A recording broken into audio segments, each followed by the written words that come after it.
Welcome, this is LightPillar, and I hope that by sharing my settings with you that you'll be able to attain 60 frames per second as well, and save you a lot of time because some of these options, you have to constantly leave the game and come back to the main menu in order to be able to even change them, which could be frustrating. Anyway, here are my settings. You may want to try them out yourself because they definitely are able to get me 60 frames per second at 2560 by 1440.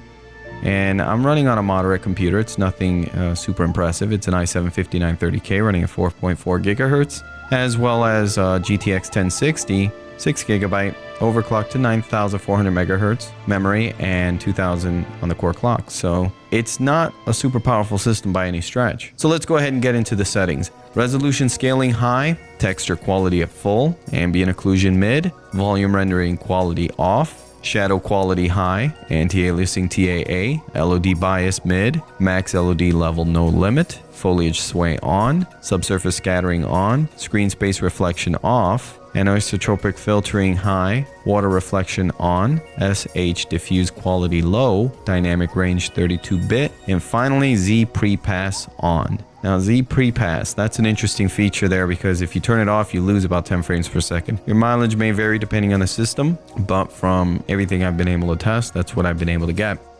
I'm going to have a comparison of each and every single one of these settings so that way you could see the difference. Now with that said, some of the big settings on here that you should avoid that absolutely are big pitfalls is volume rendering quality. That thing is useless. Ambient occlusion, I would avoid low if you can because it provides this pixelated mess around the edges where ambient occlusion would be at. Off is a good alternative.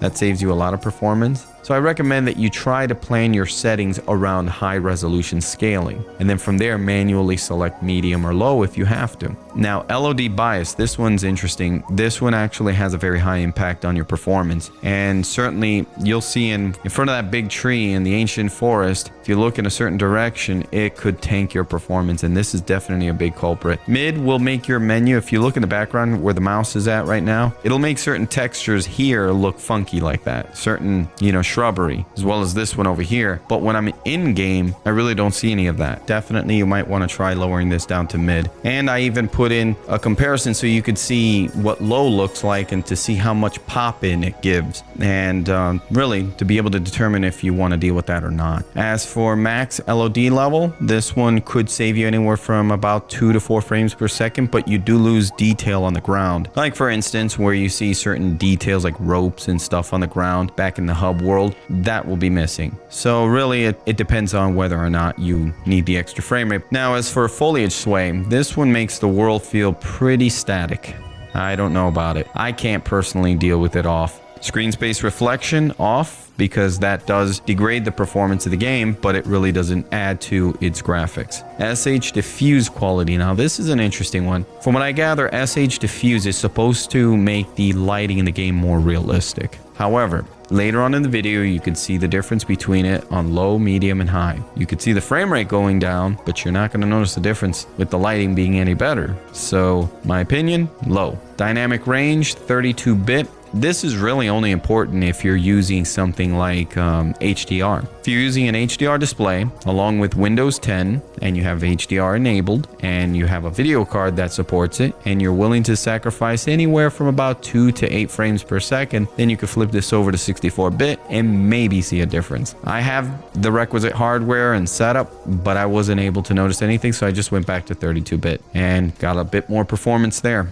And as for Z pre-pass, you leave it on, you get yourself 10 frames per second more. So I highly recommend that you leave it there. Okay, so that's pretty much covers all of the settings. You can see the rest of the video and it'll actually show you the differences between each and every single one of those settings. So you could choose which one you'd like to sacrifice without having to go in and out of the options and then constantly do it in trying to get the same lighting and conditions, etc., etc. It's a real drag. I hate it. I had to do it for a whole day. So hopefully this saves you some trouble. All right, with that said, I hope this helps you achieve 60 frames per second. I'll see you in the next one.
On this particular comparison, it looks like the 64-bit lighting is better, but in reality it's just a slight change of time, where it's a little bit more yellow on the one, and on the other one it's a little more white, because I had to load back to the main menu and then back into the game, and so the time changed a little bit.